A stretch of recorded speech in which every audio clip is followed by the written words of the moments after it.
guys, today we'll be continuing with the basics of butterfly guard, the top position.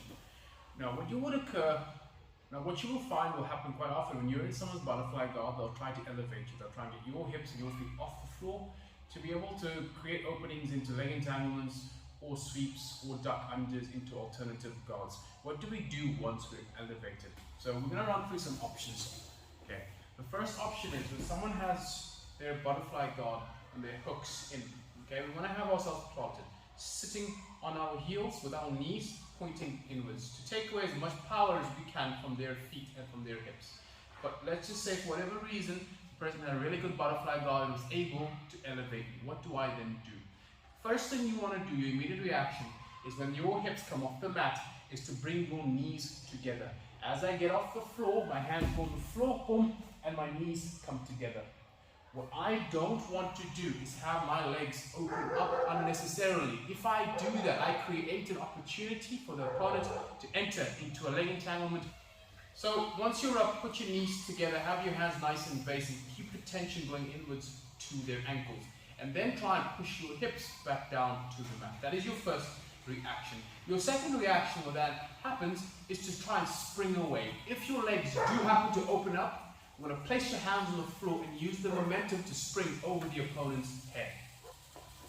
A motion of bailing and bounding out has to be done on the movement of the person elevating you, so you have momentum and speed to be able to shoot yourself over the top of their head. Let's see that again from a different angle.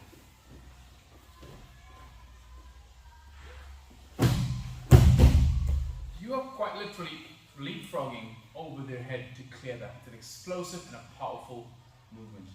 The next thing you want to try and do is when we elevate, oscillate our hips and switch it quickly to be able to pass a hook off our leg, enabling us to pass. Now the movement, if done without an opponent, is me taking my hips and switching it in mid-air. So on, give me a second. So as I come up, my hips go left and right. One leg is pushing. As it pushes, I can clear out my far hip. Being able to rotate your hips in the air is what gives you the opportunity to dislodge the hooks from inside your legs. So once again, as an elevator, my hands come down to the mat. I turn one way violently and then come back the other way. As soon as I clear, I can come into a side control position. Turning hard one way, coming back even harder. Do that again from a different angle.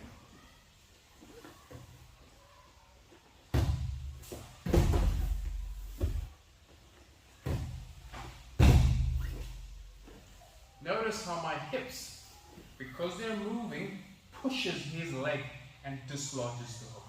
So those are your three basic reactions when elevated. Number one, knees together, cross your feet. Don't give him space between our legs. Bring our weight back down or wait for him to settle us back down to the floor.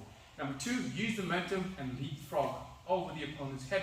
And number three, turn our hips, switch the hips as quick as you can, going from one direction to the next to dislodge the hooks and settle into hopefully a side control and a dominant position. Guys, thank you for watching that video on top basics in the butterfly position, getting rid of an opponent's offensive opportunities once they've elevated us. Hope to see you on the next technique video. Thanks, Phil.